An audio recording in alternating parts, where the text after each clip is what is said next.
The Atlanteans also used objects made of crystal, not only as a means of harnessing energy, but as a means to store important information, much like a computer. Part of the lore and legend of Atlantis is that the priests had taken the ancient relics and sacred knowledge of Atlantis and deposited it, or perhaps even encoded it, into crystal objects, including skulls. According to legend, the continent of Atlantis mysteriously disappeared thousands of years ago.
Legend speaks of the Atlantean Crystal, a powerful artifact from the lost city of Atlantis.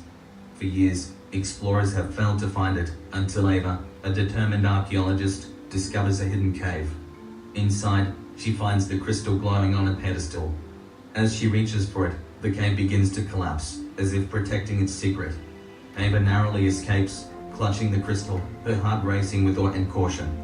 The crystal's power is still a mystery, but Ava's discovery marks the beginning of a new chapter in the enigma of Atlantis. So as you can see, there are loads of videos on YouTube about Atlantean crystals. Might play this one. Tlantean technology, where power grid crystals, coined posers, formed the beating heart of their civilization. Triangulated and linked through a gold-copper alloy rod beneath a spherical crystal dome, they harnessed stellar, solar and gravitational waves. This ingenious system illuminated homes, powered media and theatres, fueled manufacturing hubs, energized medical centres, schools and businesses. Such was the radiant life in Atlantis, a testament to the marvel of their crystal-powered world. The Atla Rock priesthood that still exists today from Atlantean times say the great crystal beds of Brazil and Arkansas, USA, were seated in these locations by the Atlanteans. They cultivated these magnificent crystal beds to produce large, colorful, translucent master crystals for their temples and cities worldwide. This ancient priesthood describes the magnificent pieces of colorful quartz produced in modern-day Arkansas as 50 cubits in length and weighing several hundred tons. They describe these otherworldly pieces as an amalgam of quartz, pure gold, silver, and platinum. 12 of these sublime and magnificent master crystals were placed around the main island of Atlantis, and each crystal emitted a different color of light that lit up the cities and could be seen for miles. The ancient civilizations of Earth fully understood the properties of crystal technology, and these advanced races used crystals to power and operate nearly every aspect of their society. Many high-conscious starseeds on Earth today have a strong, energetic attraction to crystals. During incarnations in ancient times, you had an intimate relationship with crystals and worked within ancient writings. Is the seat taken? I just heard a conspiracy theory that literally, it put me in shambles, bro. Theorists believe that Atlantis was actually sitting on top of giant crystals. And I mean, you could even see that in this picture. Like, well, what's going on here? I'm pretty sure that's not a photograph. You heard me right. Crystals, like these babies. You're missing out on some wild theories. So the legend of Atlantis has fascinated us for ages. But what if I told you they might have used crystals for energy? Yeah, like ancient batteries, some researchers believe these power crystals could store and transmit energy, similar to how we use electricity today. Imagine lighting up a whole city with just a few rocks. Now, we don't have solid proof, just theories and ancient texts. But it's fun to think about, right? Crystals like quartz have piezoelectric properties, meaning they can generate an electric charge when pressured. Did Atlantis harness this? We'll probably never know, but the idea sure sparks imagination. So next time you see a crystal, think of the lost city and its mysterious tech. Who knows what other secrets history holds? This egg. The majority of people, he said, have their fields of energy divided into two parts. A few men and women have 4 or sometimes 3 parts. Because these people are more resilient than the average man, they can become Naguals after learning to see. In his teachings for the left side, Don Juan explained to me the intricacies of seeing and of being a Nagual. To be a Nagual, he said, is something more complex and far-reaching than being merely a more resilient man who has learned to see. To be a Nagual entails being a leader, being a teacher and a guide. As a Nagual, Don Juan was the leader of a group of seers known as the Nagual's Party, which... Why is that important? Because if you've got 4 lobes, you can interact with electromagnetism, which is a 4 vector. And if you've only got 2 lobes, you can't interact. Simply put, trying to interact with 4 vectors with 2 lobes means it's impossible. So as you can see, if we're going to redevelop Atlantean technology and make crystals and improve upon it, because of course I've outstripped Atlantean scientists on the physics, then of course you need to be a Nagual man. So what's the chance that prior to World War III and a full-scale nuclear exchange that reduces the human race to the Stone Age, or would have done, but thanks to Elon Musk and the Cobalt-59 batteries, it exterminates everything on the planet, and even those in their bunkers, unless they're lead-lined, get slowly poisoned by the gamma radiation. What's the chance that just prior to the full-scale nuclear exchange, which is imminent, you get a Nagual man who is also a scientist who has not gone down the wrong route of physics for 100 years, but discovers reality physics and is capable of branching the crossroads, from the nuclear age, which destroys the human race and everything else on the planet, the old Cobalt-60, to the Psi crossroads, where Psi tech takes over and makes nuclear Armageddon obsolete. The chances of that are infinitesimal. But anyway, in this book, we see how shamans interact with power stones in chapter 1. Of total awareness, which is seen as a burst of incandescence in the entire luminous egg. It is an explosion of light of such a magnitude that the boundaries of the shell are diffused and the inside emanations extend themselves beyond anything imaginable. Are those special cases, Don Juan? Certainly. They happen only to seers. No other men or any other living creatures brighten up like that. Seers who deliberately attain total awareness are a sight to behold. That is the moment when they burn from within. The fire from within consumes them, and in full awareness, they fuse themselves to the emanations at large and glide into eternity. So here we see the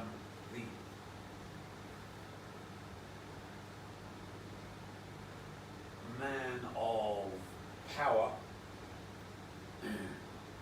fusing his energy body with light, the 5-dimensional Riemann manifold, the 4-vector,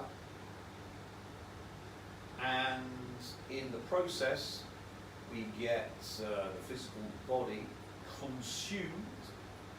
It's turned into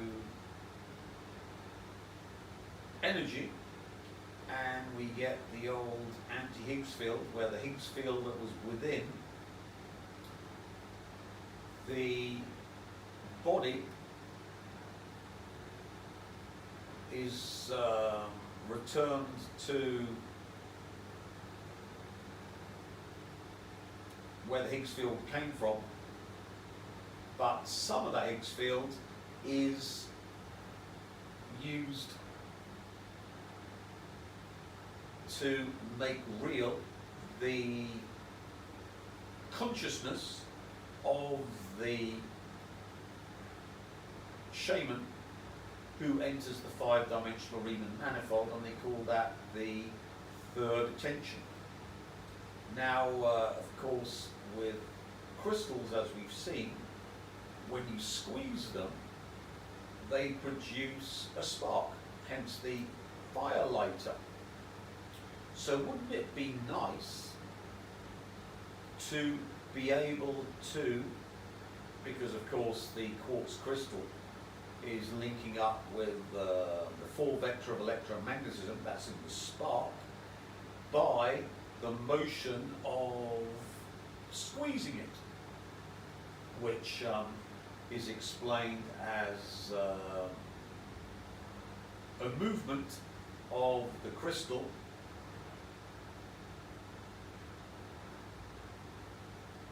inwards under pressure.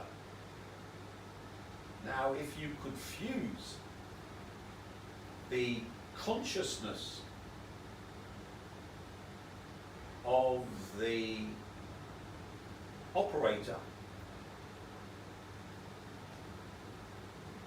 with the 4-vector of electromagnetism, that's the spark, and as we've seen in the fire from within, what the shamans do is fuse their consciousness, their conscious field, with the revenant of the Higgs field after their body's consumed in the 5-dimensional Riemann manifold, and become conscious bodies of light. One can see that if we had a way of linking the conscious verse with the 4-vector, of electromagnetism. And if we could reverse the flow, we could then download conscious verse,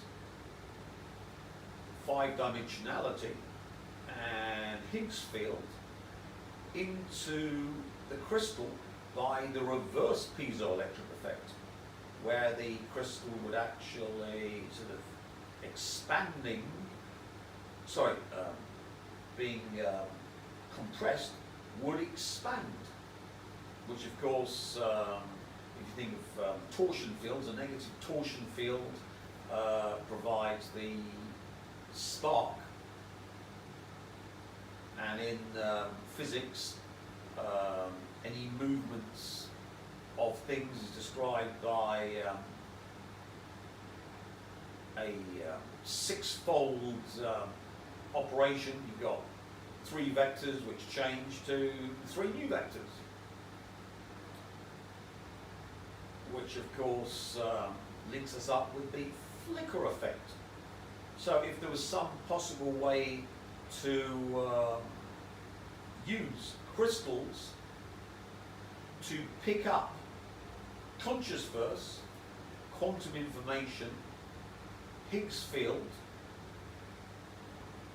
and download it into the crystal structure, which of course would then be expanding, reverse piezoelectric effect, we would then have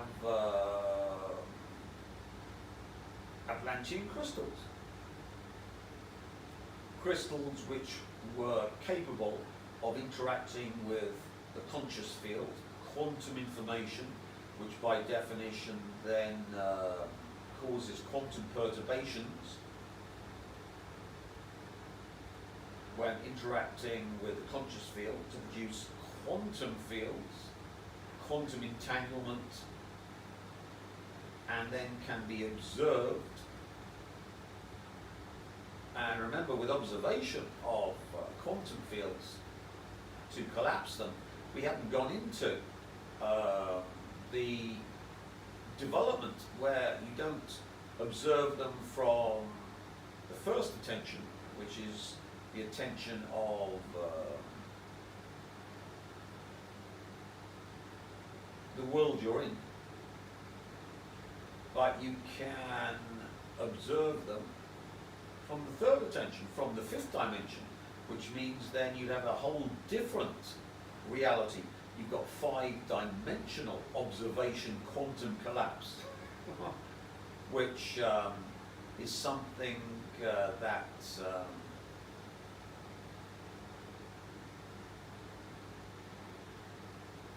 only 4-vector operators that can operate in the 5th dimension, that's Nagwals and Nagwal women, are capable of. So if we're going to build an Atlantean crystal, you must have, by definition, 4-vector creator, otherwise you're not even at square one. So that means that it doesn't matter that governments find out any of this technology, they can't use it because they haven't got any Nagwals to make these devices, all of them. And from the conscious verse, of course, we can import, because we've increased the information in the flicker to bring in reality which wasn't possible before, we can start to make these things. Power touches everything, but it's not always wielded by hands alone. Hidden across the world are relics of unimaginable strength, left over from a lost age when people walked among wonders. These are the Angreal, Saangreal, and Terangreal, objects of power that don't just boost magic, but bend time, manipulate dreams, and even challenge death itself. They are more than artifacts. They are echoes of the age of legends, survivors of the breaking of the world, and living proof that the past is never truly gone. And as the story unfolds, they become central to the fate of the pattern itself. Let's start with the basics, then plunge into the mysteries that lie beneath the surface. Beware of book spoilers, and if you want more of this content, remember to like and subscribe for more. An Angriel is an amplifier, pure and simple. If the one power were water and a channeler were a cup, an Angriel is the thing that expands the cup's capacity. It lets a man or woman channel far more power than they could on their own without burning out. But this isn't just about more power for fireballs or healing, it's about safety. Channeling too much can kill. Angriel act like a buffer between a fragile body and the raw force of the universe. Each Angriel has a limit. Some are barely stronger than the user themselves. Others, like the ones used by Moiraine or Nynaeve, can double or triple a person's strength. Their strength varies. Their forms vary. But all are precious. These objects are small and strange. Bracelets, rings, statuettes. Moiraine once carried a dark ivory carving of a woman in flowing robes. Nynaeve's Angriel took the form of a golden bracelet attached by chains to finger rings, and it was strong enough that she could stand toe-to-toe with some of the Forsaken. Still, compared to their more powerful cousins, Angriel are just the beginning. Now imagine that same channeler, that same cup. But instead of a bigger cup, now they hold an entire lake. That's what a Sa'angreal is. Sa'angreal are the titans of magical relics. They allow a channeler to wield terrifying amounts of power, so much that even the smallest mistake could level a city. They're so rare, so dangerous, and so important that entire wars have been fought over them. Unlike Angriel, Sa'angreal can sometimes lack built-in safety measures. The buffer that protects a user from overdrawing? Not always present.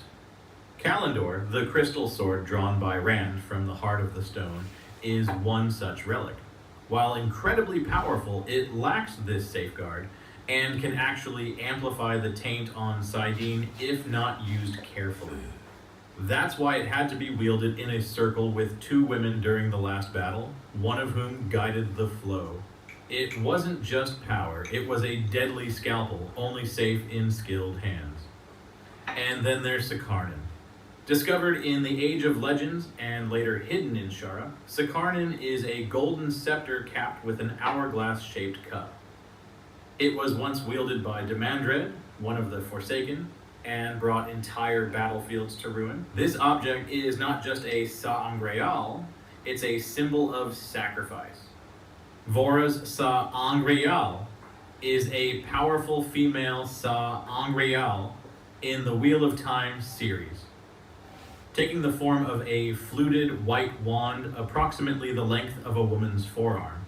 It was one of the most potent Sa'angreal in the White Tower's possession, stored in a special storeroom within the tower. Egwene Alver utilized Vora's Sa'angreal during critical moments in the series. During the Shan attack on the White Tower, she retrieved it to repel the invaders, demonstrating her resilience and strength despite being weakened by Forkroot. Later, in the last battle, Egwene wielded Vora's Sa'angreal to unleash devastating attacks against the Shadow's forces. She developed a new weave called the Flame of Tar Valon, designed as a counter to the destructive Balefire. In her final act, she used this weave, amplified by Vora's Sa'angreal, to neutralize the effects of Balefire and to crystallize the body of Mazrim Taim, a Forsaken. This immense exertion of the One Power led to her own death, as she was transformed into a pillar of crystal, symbolizing her ultimate sacrifice in the pattern. And then there's the Chwiden Kal, the most powerful Sa'angreal ever made. They were built as a pair, massive statues of a man and woman holding crystal spheres. One was buried in Tremal King, the other in Carian. With access keys, the channelers could use them from across the world.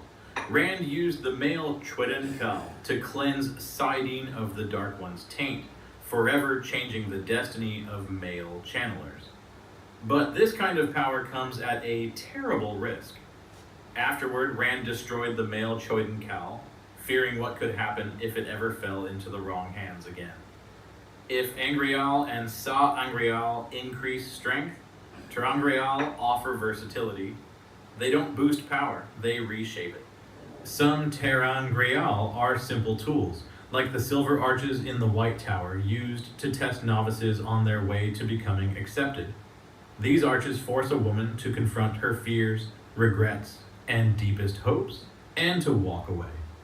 Nynaeve's test through the arches was harrowing. She lived an entire life with Lon, had a daughter, and still had to choose to walk away or be trapped forever. Other tlantean-Crystals are keys to other worlds. The twisted redstone door frames, one in Tyr and one in Tanchico, lead to the realms of the Elfin and Eilfin, otherworldly beings who answer questions or grant wishes, but always at a cost. Matt's trip through one such doorway gave him the Foxhead Medallion, stripped him of the unwanted memories tied to the Horn of Valere, and nearly cost him his life. He came back hanging by his neck, but alive. Then there's the Atom, perhaps the most disturbing tlantean-Crystal of all. The Shan use these devices, bracelets connected to collars, to enslave women who can channel. The collar, placed on the Damani, links her to the bracelet, worn by the Suldam, making her subservient and powerless to disobey. Worse, the Suldam doesn't need to be a channeler herself. She simply has to believe in her right to control. It's not a weapon. It's a leash and a horror. Egwene experienced this firsthand, and the trauma left scars that never fully healed. But tlantean-Crystals aren't all pain and chains. Some offer peace, escape, or hidden knowledge. A sleepweaver can help one enter the world of dreams. Other tlantean-Crystals sense danger, suppress emotion, or even mimic lost voices. Some require power to activate. Others function by touch or thought alone. And now, thanks to Elaine, the knowledge of crafting them has returned, at least in part. All Angreal and Sa-Angreal are remnants of the Age of Legends. Their construction was lost during the breaking of the world, but that may no longer be the case. Before the last battle, Rand gifted Elaine a seed, a tlantean-Crystal, that lets a channeler create new Angreal. She successfully did just that, proving that some of the ancient knowledge could be restored. Elaine has even begun replicating other tlantean-Crystals, like Matt's Foxhead Medallion and dream-related tools. Nynaeve too has a rare gift. She can read the emotional resonance of tlantean-Crystals, sometimes sensing their history or purpose. Avienda, another gifted figure, can often understand how to use tlantean-Crystals just by touching them. This isn't just nostalgia, it's a rebirth. During the breaking, the Dashain Aiel were entrusted with wagons full of these objects. Angreal, Sa-Angreal, tlantean-Crystal, all to be kept safe from mad male channelers. They didn't fight, they didn't resist. They walked the world with these treasures, preserving the hope of a broken civilization. Some of those artifacts ended up in Rui-Dian, the hidden city in the Aiel Waste. There, Rand walked through the glass columns and saw his ancestors carry those wagons, give up their weapons, and eventually become what the Aiel are today. Many of those ancient objects now lie forgotten, lost, or hoarded by nations like the White Tower and the Stone of Tyr, and yet they remain, waiting. It's easy to imagine these objects as good or evil, but the truth is more complicated.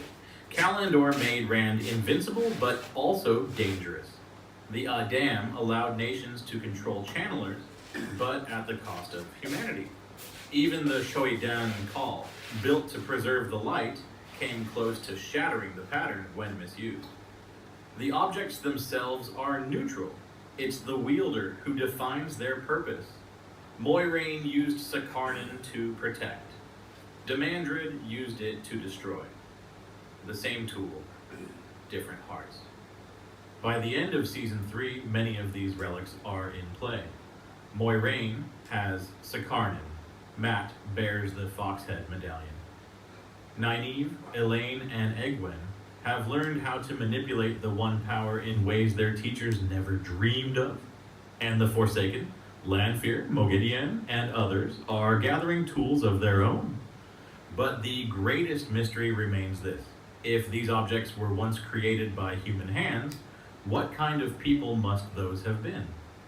And if they can be made again, what kind of world might we rebuild? These artifacts aren't just weapons or tools, they are stories, they are truths, they are warnings, and as the wheel turns once more, the hands that hold them may decide the fate of the pattern itself. So as we've explained in the conscious verse, we've created new consciousness where we can make power amplifiers and devices to do things that were until now impossible. How do we do that?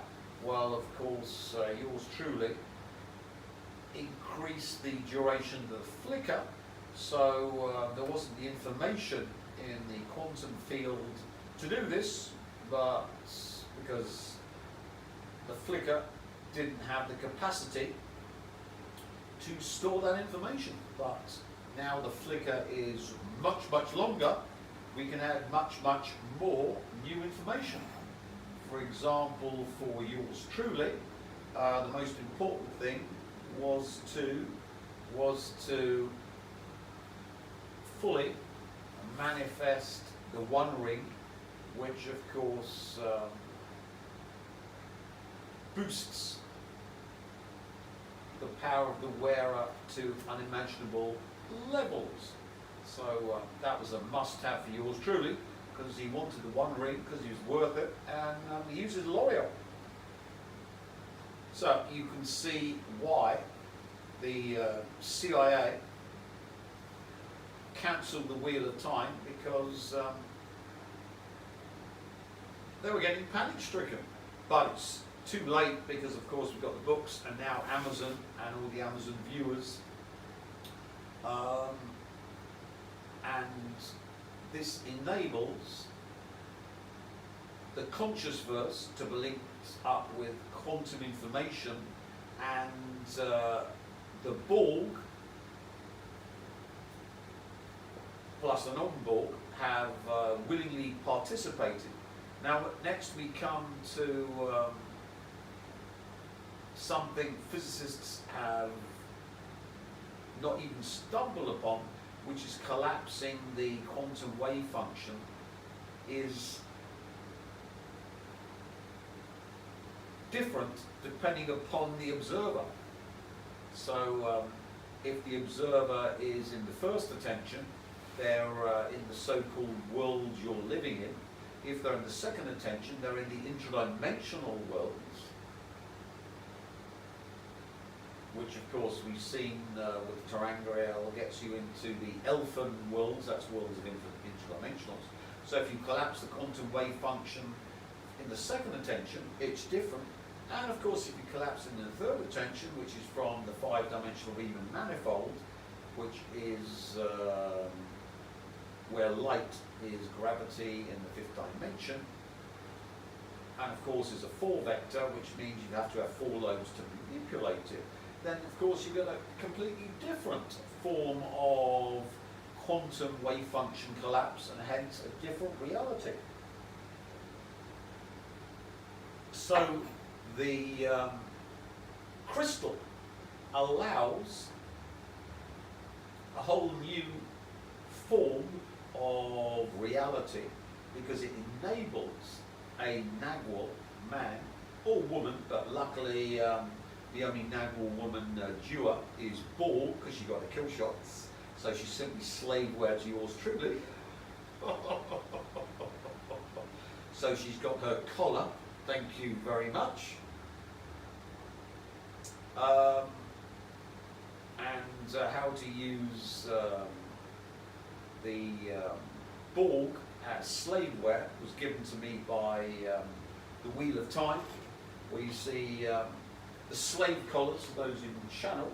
So you simply can, in the conscious verse, it's created. And then it's simply slaveware. That's why I call it slaveware. So it enables 5-dimensional collapse of the quantum wave function, which produces a whole new well, you wouldn't even call it reality, because if a observer in 4 dimensions, or 3 dimensions if it's the flicker, or 2 dimensions if the matrix collapses, you're getting something that's divorced from the light. But remember, reality, according to scientists, comes from something called